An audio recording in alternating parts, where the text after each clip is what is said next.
সুপ্রিয় শিক্ষার্থীরা, আজকে আমরা এসএসসিআরএম শিক্ষার্থীদের আইসিটি সাবজেক্টের চতুর্থ অধ্যায় HTML এর ধারাবাহিকতায় আজকে করাবো আমরা 24 নম্বর টোটাল সিরিয়ালের টেবিল টাইপ 5 এর রো স্প্যান 2। ঠিক আছে, পূর্বের ক্লাসে আমরা রো স্প্যান 1 নামে একটা টপিক করেছি, আজকে 2 নম্বর। এটা মূলত প্র্যাকটিস হিসাবে দেই। ঠিক আছে, আর এর রো স্প্যান আরেকটা আছে, সেটা হলো 3 নম্বর, যেটা হোমওয়ার্ক হিসাবে দিই। তো এখন এটা থেকে আমরা আজকে করাবো রো স্প্যান 2 যেটা। ঠিক আছে, এই সমস্যাটা সলভ করবো। তো এখন আবার সরাসরি চলে এসেছি HTML নোটপ্যাডে। তো HTML করার জন্য আমাদের নোটপ্যাড সফটওয়্যার ব্যবহার করা হয়, এটা কম্পিউটারের ডিফল্ট হিসেবে থাকে। বুঝছেন? প্রশ্নটা নিয়ে আসি। তো এখন আপনাকে এখানে মনে রাখতে হবে, এখানে আগে শনাক্ত করতে হবে কটা রো কটা কলাম। ঠিক আছে, তো আমরা দেখতে পাচ্ছি কলাম হচ্ছে 3টা। ঠিক আছে, কলাম হচ্ছে 3টা, একটা এইদিকে AK আর PR 2টা, FW 3টা কলাম, আর রো কয়টা এটা দেখতে হবে। তো রোগুলা আমরা যুক্ত করে দিলে বুঝতে পারবো। তো মনে করেন যে এটা যুক্ত করে দিলাম। ঠিক আছে, একটা পড়লো, এটা যুক্ত করে দেই 2টা। ঠিক আছে, তারপর সরি, একটা 2টা, তারপরে যদি এইটা যুক্ত করে দেই, তারপর হলো দেখেন রো বাদে বাম থেকে ডানে যেগুলো শোয়া অবস্থা থেকে অনুভূমিক সেটা হচ্ছে রো, আর লম্বালম্বি খারাপ অবস্থায় যেটা থাকে সেটা হচ্ছে কলাম। তো খারাপ অবস্থার মধ্যে 3টা আছে, AK একটা, PR একটা, XW একটা, আর রো হচ্ছে এই 4টা হইলো বোধহয়, 1টা 2টা 3টা 4টা। হ্যাঁ, তো 1 নম্বরে 4টে রো। 1 নম্বরে আপনার এর কাজ করতে হবে, এ হচ্ছে রো স্প্যান 2, তারপর পি কাজ করতে হবে। এই লাইনে আবার আসি এক্স এর কাজ, এক্স 3টে দখল করছে। এখন 2 নম্বর লাইনে এর কাজ করছে, আর করা লাগতেছে না। আর কটা দখল করছে, 1 2 3টে রো। তো এই কারণে রো স্প্যান 3। ঠিক আছে, আর এক্স এর কাজ করা লাগবে না, আমরা প্রথম লাইনে করছি। তারপর 3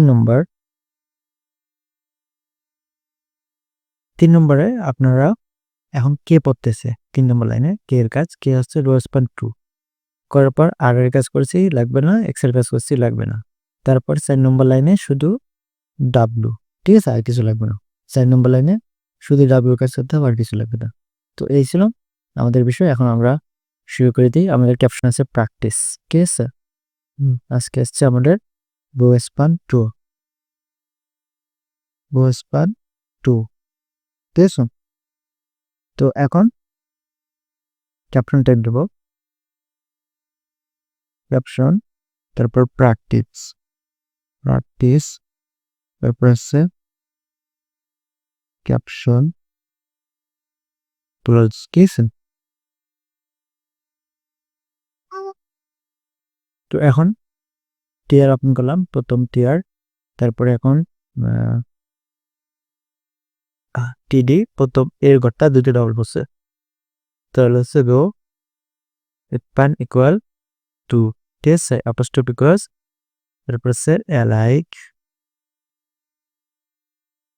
centre apostrophe close greater than. ঠিক আছে, তারপরে এখন এই লেখা ছিল, এটা লিখবো, লেখার পর টিডি ক্লোজ, আবার টিডি ওপেন করব, তারপর পি, আবার টিডি ক্লোজ করব। ঠিক আছে, আবার টিডি ওপেন করব, এক্স এর কাজ, এক্স এখন 3টে দল করছে, এখন লিখবো যে রো স্প্যান ইকুয়াল অ্যাপোস্ট্রফি টিডি, apostrophe close like centre apostrophe close greater than. ঠিক আছে, তারপর এক্স লেখে, তারপর টিডি ক্লোজ, লাইন শেষ হলে টিআর ক্লোজ। এই প্রথম লাইনটা শেষ হলো আমাদের। ঠিক আছে, এর কাজ করলাম, পির কাজ, এক্স এর কাজ, এই 3টা রো স্প্যান করছে এই কারণে। তো এখন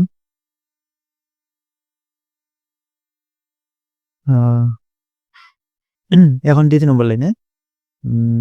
নম্বর লাইনে আমরা কার কাজ করবো, দ্বিতীয় নম্বর লাইনে এর কাজ করছি, আর এর কাজ করবো। ঠিক আছে, তো ইয়ার ওপেন, তারপর হচ্ছে আপনার টিডি, এখানে হচ্ছে রো, আর 3টে রো দরকার আছে, রো স্প্যান ইকুয়াল অ্যাপোস্ট্রফি আপনার হচ্ছে টিডি apostrophe close like centre centre apostrophe close greater than,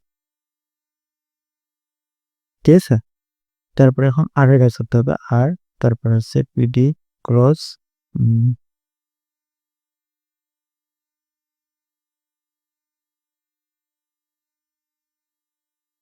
টিডি ক্রস করে দিলাম।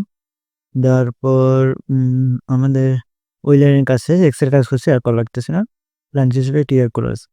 তারপরে এখন আমরা তৃতীয় নম্বর লাইনে দেবো, তৃতীয় নম্বর লাইন আবার টিআর ওপেন। তৃতীয় নম্বর লাইনে আপনার পড়তেছে কে এর কাজ, ঠিক আছে, কে দুটি ব্যবহার করছে। তো এখানে আমরা টিডি ওপেন তাহলে এখানে দুটি ব্যবহার করছে। তো স্প্যান ইকুয়াল অ্যাপোস্ট্রফি টু, ঠিক আছে, অ্যাপোস্ট্রফি ক্রস পারপাসে অ্যালাইড সেন্টার, ঠিক আছে, অ্যাপোস্ট্রফি ক্রস গ্রেটার দেন, ঠিক আছে। তারপরে এখন আর এর কাজ করছি, এক্স এর কাজ করছি, এটা আর পর লাগতেছিল। তারপরে এখানে কে দেব, দেওয়ার পর আমাদের হচ্ছে টিডি ক্রস, লাইন শেষ হলে টিআর ক্রস, ঠিক আছে। তারপরে সর্বশেষ এখন আমরা সর্বশেষ 4 নম্বরে কে আর এল সব কাজ হয়েছে, শুধু ডাব্লিউর কাজটা বাকি আছে। তো এখানে টিডি ওপেন করব, লিখব ডাব্লিউ, তারপরে টিডি ক্রস, লাইন শেষ হলে টিআর ক্রস, ঠিক আছে, তারপর টেবিল ক্রস। তো এখন ফলাফল রান করে দেখি কি অবস্থা।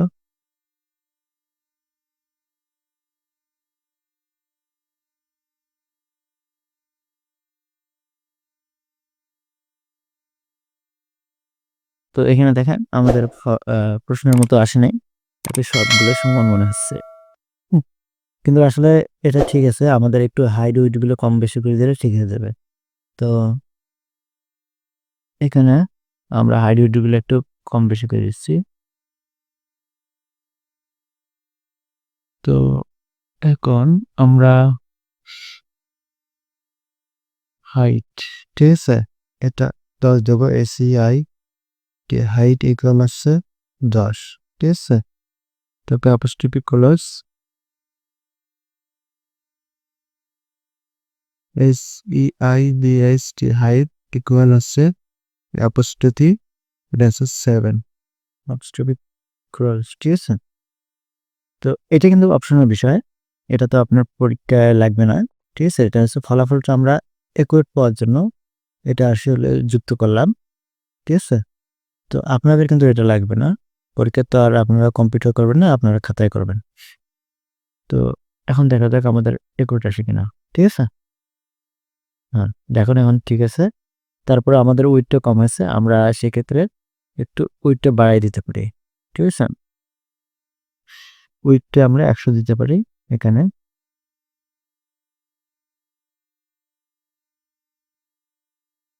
উইড ইকুয়াল অ্যাপোস্ট্রফি 100,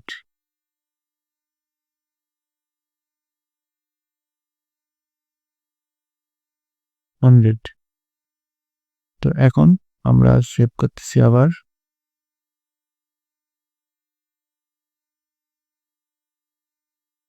তাহলে এখন দেখুন ঠিক আছে, ঠিক আছে।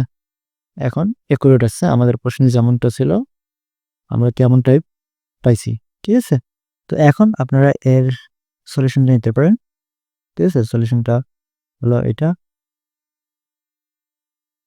ঠিক আছে। আপনারা সলিউশনটা নিতে পারেন এখান থেকে। যদি এখান থেকে অসুবিধা মনে করেন তাহলে নোটপ্যাড থেকে নিতে পারেন, যদি নোটপ্যাড থেকে সমস্যা মনে করেন তাহলে আমাদের শিটে দেওয়া আছে সলিউশন, এই যে রেসপন্ড টু, এই যে নিজের সলিউশন, এটা নিতে পারেন।